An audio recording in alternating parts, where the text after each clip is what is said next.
Welcome to W.I.N with Richardson Richardson. What's important now? Success in business most often comes down to hard work, not by silver bullets and quick fixes. It's knowing where to focus that hard work that's key to winning. Join sales prospecting expert and 3-time seven-figure business founder Carrie Richardson and managing partner of R&R Consulting and former owner of Doberman Technologies Ian Richardson for radical honesty regarding strategic planning, accountability, and execution that will get you the systematic results you're working toward. Let's get into today's episode. Thought leader and your host, Ian Richardson.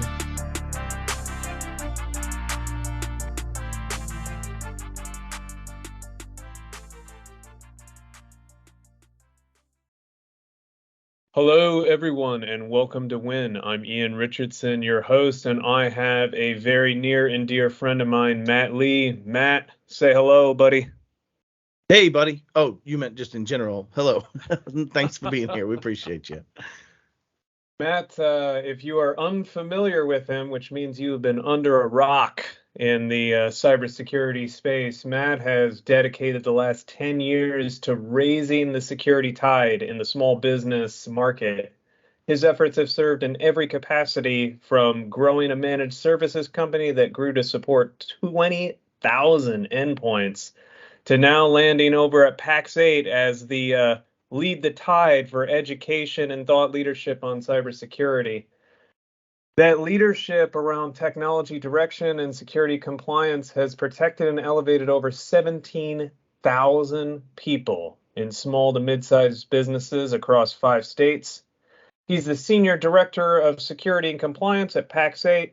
Through that role, he's driving thought leadership to make sure the rest of the IT service provider community continue to grow in both their knowledge and ability to execute on raising and implementing and monitoring, protecting cybersecurity.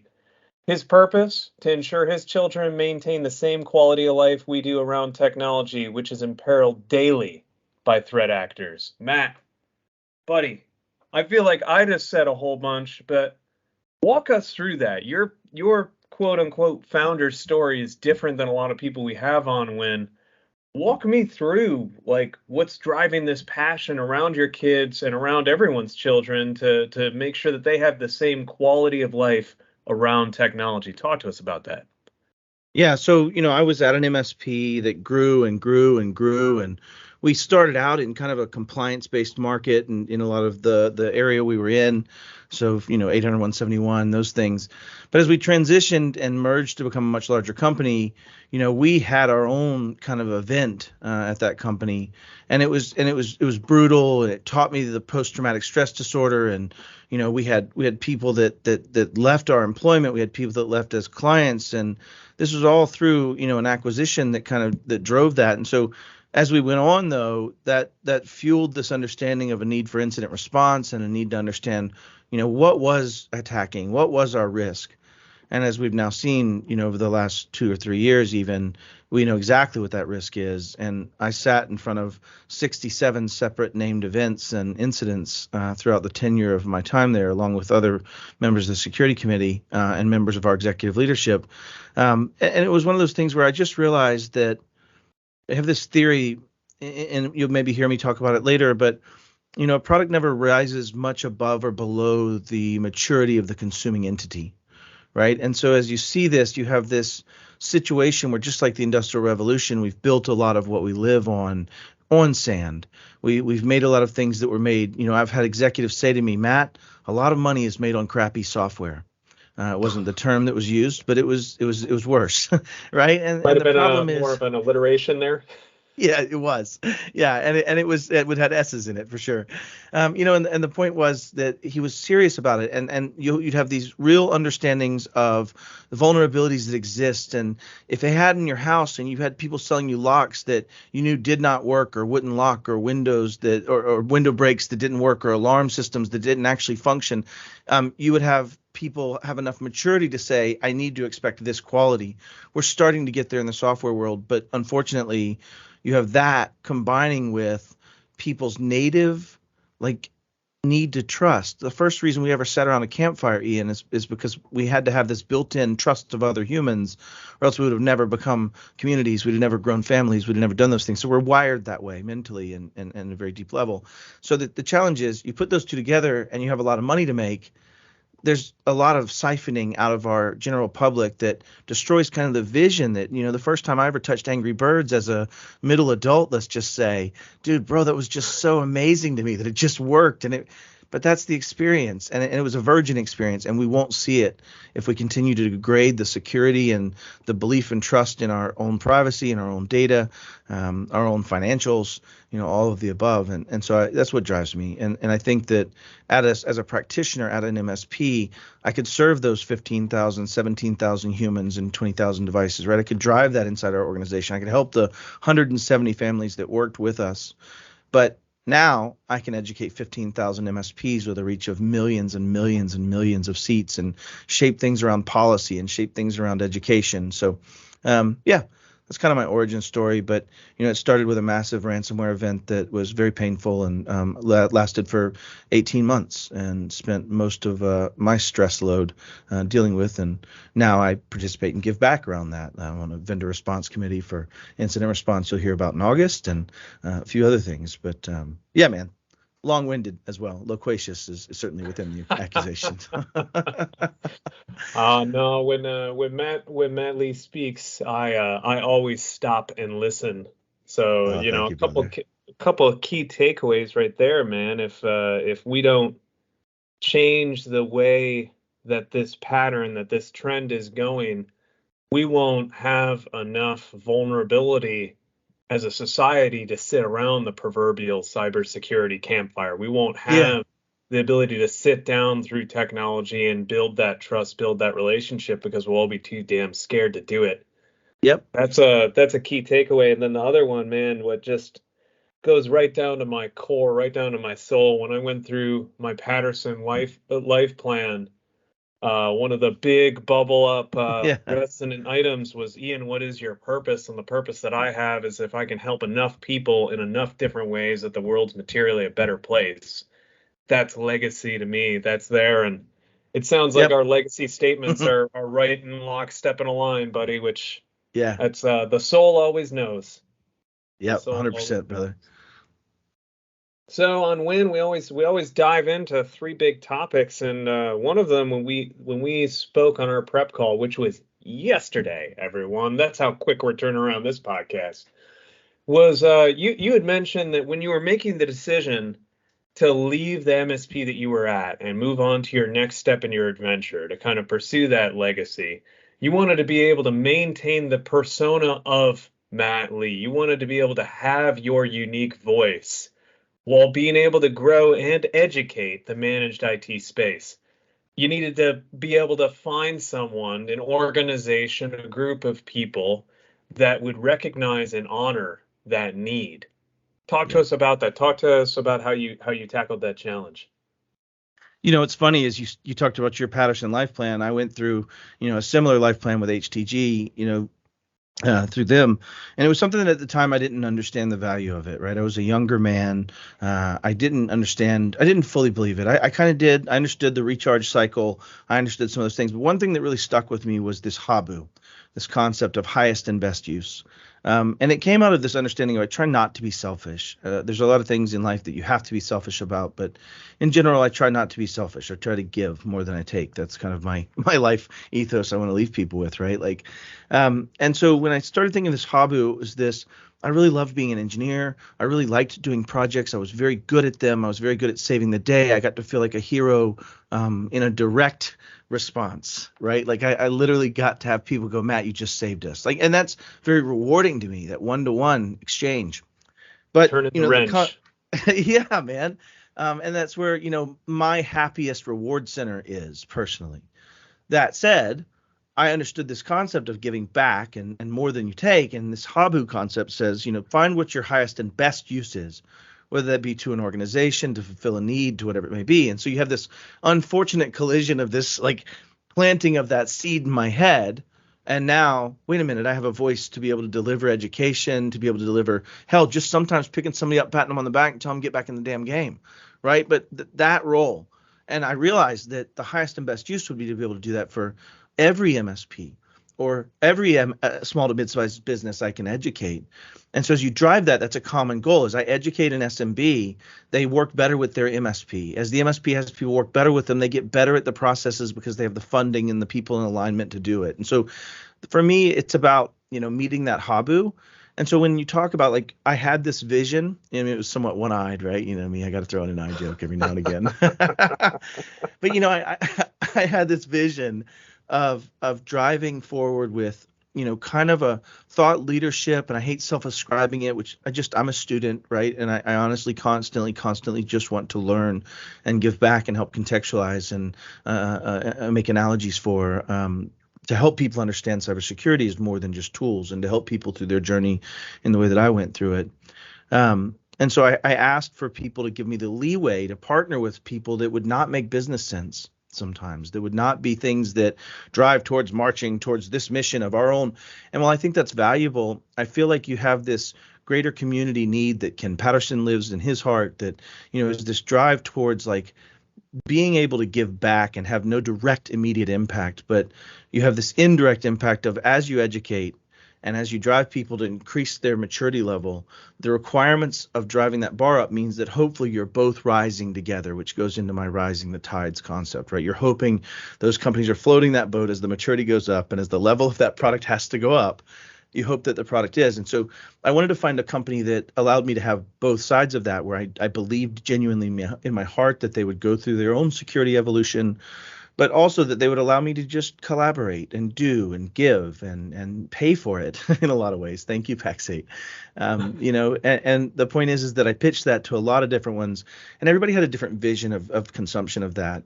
Where I ended up landing at PAX8 almost allowed me my vision, which means I can sink or fail on my own and see if it adds value. And that's very tough because you don't have a lot of, like, validation factors. There's not an immediate SKU sale. There's not a, return on investment or marketing eyes or emails gathered, or nope, I just collaborate. I just spend time with MSPs. I speak for MSPs at their events. I go and do industry things. I participate in different community boards, right? Like, I'm on the CSA Zero Trust Advisory Board. I'm writing the documentation for that test. And so I just get to live that life. Like, it literally is, the perfect role, and a company that gives me the leeway to do it in a way that I think they just genuinely care enough about the community that it's worth it to them to take a poke at it. And here we are at a year almost. Yep. So, yeah, sorry. I can get going, but. Well, no. That's you kind of what I heard there was a couple of different captures on there, that you've got this. Not only was there the challenge of, hey, how can I keep my voice? But while tackling that challenge, you also were able to capture an achievement around forcing vendors, the space, the service providers, and tangentially or in an indirect way, the end users, to gain more maturity and to get them to become innovative in their approach to cybersecurity, to start viewing cybersecurity more as a strategy, to become and as a business function, right? Yeah, and to make this something where you can't keep ignoring it. It's more and more. Yeah, and you've got it, and you always capture me well in that statement, so I'll shut up. But like, here's the lawnmower back. I apologize. You got this, Ro. The longboard surfing reference. Oh, that's I was surfing down in PVR one of the first times I was surfing, and I had a massive 9-foot longboard. When people saw me coming on that, they got the hell out of the way. Yeah, that's a headache waiting to happen. People run me over. So challenges that turned into achievement. That's some of my favorite story. One of the key items that we always like to talk through is around an opportunity. And you and I, we met for maybe 45 an hour yesterday, and I would say about half of that was talked about shifting of mindset, that there is a fundamental opportunity for every entrepreneur in the world right now. And it could even apply to an existing business if they're brave enough, if they've got the gumption, if they're willing to jump off of a proverbial and very real cliff around cloud and security. Yeah. Talk to us about that. Talk to this opportunity that you see and that you're helping people capture if they're willing to take the step. Well, I'll do it with a couple of stories, as I'm one to do. Right. So the first one is around, we had a marketing person who she had her master's in marketing from a prestigious marketing school. She had come on board because she was kind of forced to by her father. No, I tease, but definitely related to Chris Hoos. And, she came on and it was funny. We were chatting one day during a call that was prepping for a meeting. And she said, I had this internship that was horrible last year. I'm so glad I'm here and this technology works the way it does. I said, wait a minute, you just grabbed my interest. Help me understand. What was it about the technology? She said, well, I had this V drive thing and I had a VPN that I had to connect. And I said, well, wait a minute, hold on. And it dawned on me through a little bit of back and forth that since middle school, she had been on Google Drive and Google Chromebooks. Since high school and college, she was on Microsoft products and consumed everything through SharePoint and through school systems that were using those systems. And the identity was tied to it. And so you had this world where the technologists that are coming out of college that are going to be your desired candidates, the ones you love and want to hire, are going to take a step back in time to use your technology. So there's the first point. The second story that goes along with that is if you closed your eyes and dreamed and said, okay, I'm going to start a company tomorrow. Let's call it R&R, Robertson Richardson Consulting, let's call it, right? If you were going to start this company, would you buy a server? Would you put it in your closet? Would you go to a data colo or an IaaS provider and start up a server, an Active Directory and all? Would you go to Azure and run servers and host an infrastructural based application? No. You probably bind straight to Azure Active Directory. You might have an independent IDP before that, like Okta or somebody like that. But then you're going to bolt that in, hopefully with single sign-on and a very, very low number of passwords, into SaaS-based applications with shared responsibility models and data sets that you need to start pushing those vendors to be better and better about helping you meet. But ultimately, if you take those two concepts together, it means that if your competitor starts tomorrow, they'll be more agile, able to attract talent, have better technology, be able to more secure it. Now, granted, there are people that will listen to this that would argue me to the death that going cloud has its, no, it's not perfect. Granted, every system security plan has a system security plan, but I'll take that over architectural, infrastructural death and delay and decay of tech debt.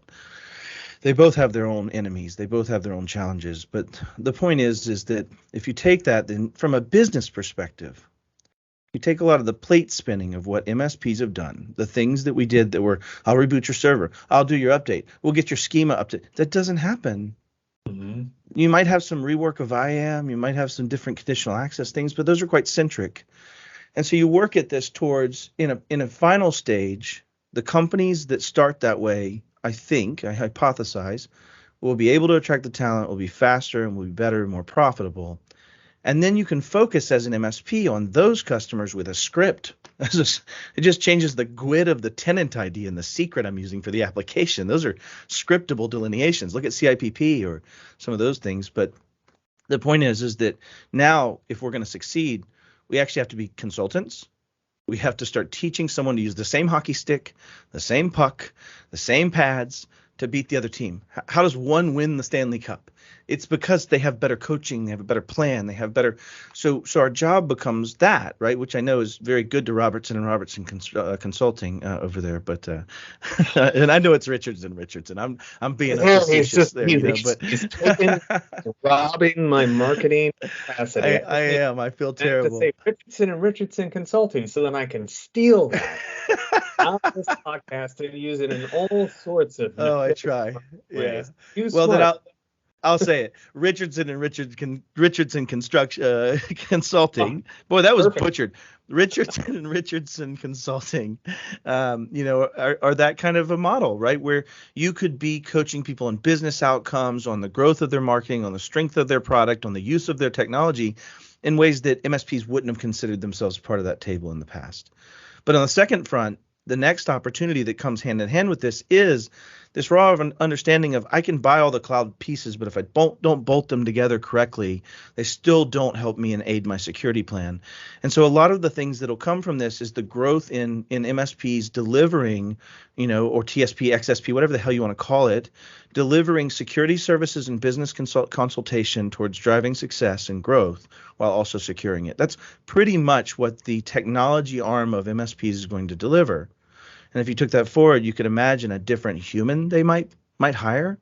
If you're dealing with one very homogenic, set of everybody's on AAD, I have 400 customers, they're all Azure Active Directory, they all use one of 42 main applications, Salesforce, this line of business app, that line of business app. You now can have very robust procedures and processes that are very scalable, that don't take the same, quality of technical delivery. But then you have a couple of engineers that help work through that as those companies change, as their bolt-ins change, as they now offer SCIM or they switch to, OAuth instead of, SAML or those kind of things as that changes. But you can go hire a lot of Ian Richardson type people to go have conversations about business, right, and drive that. And so the opportunity, I think, is this shift in we've always wanted to be the CPA. We've always wanted to be the attorney. We've always wanted to be, right, those trusted advisors in that space. And this is, I think, our grand opportunity to start behaving like that and start giving that. Yeah. So what I hear there's an opportunity. There's two big opportunities. One which you absolutely hammered on the head for the business that's willing to take the leap. You can gain back the nimbleness of your youth, where you're able to rapidly pivot, rapidly shift because you are not dragged down by a technology anchor. Yep. But even, and I would posit that this one might be even a bigger opportunity is the fact that if you're focused in on it, if your eyes on the ball, you can, as a business today, you can have a blue ocean opportunity where by embracing cloud, embracing security as your core strategy, you're able to run faster, jump higher, hit harder than your competition because you don't have that disconnect, and it allows you to shift the conversation. And so as a managed IT company, you can shift the conversation because you can now hire paralegals, to use the industry speak from legal. You can have the lower level technical talent do 95% of the doing. And then instead you can go have a consultative relationship with someone on their business objectives, their business goals, and truly have a seat at the quote unquote grown-ups table with the attorneys, with the CPAs, with the financial advisors who are really delivering that high impact value that an entrepreneur and a business owner values, where they will never value, hey, my computer turned on and worked. That's just hey, my lights worked when I turned on the switch. Yeah, no, totally. And that is a commoditization. If you look back, there was a book that was written that kind of compares in the Industrial Revolution, you had to have a electricity plant manager, the person that managed the electricity coming into your plant for your sewing machines that were going to run on that. Like legitimately that was a role, but now it's three-phase power. It's going to come in 110, 110, 110. We put it back together. We have this much fuse amperage. Like it's just designed, right? It's commoditized in a lot of ways.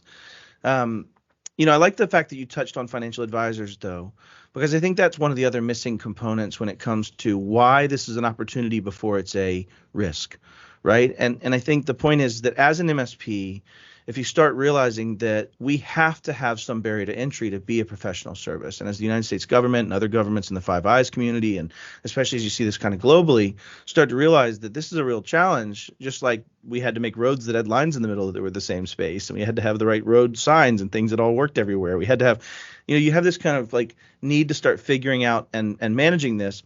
But FINRA is a great example of how we could accomplish this, right? In the sense that, FINRA is a self-regulatory agency.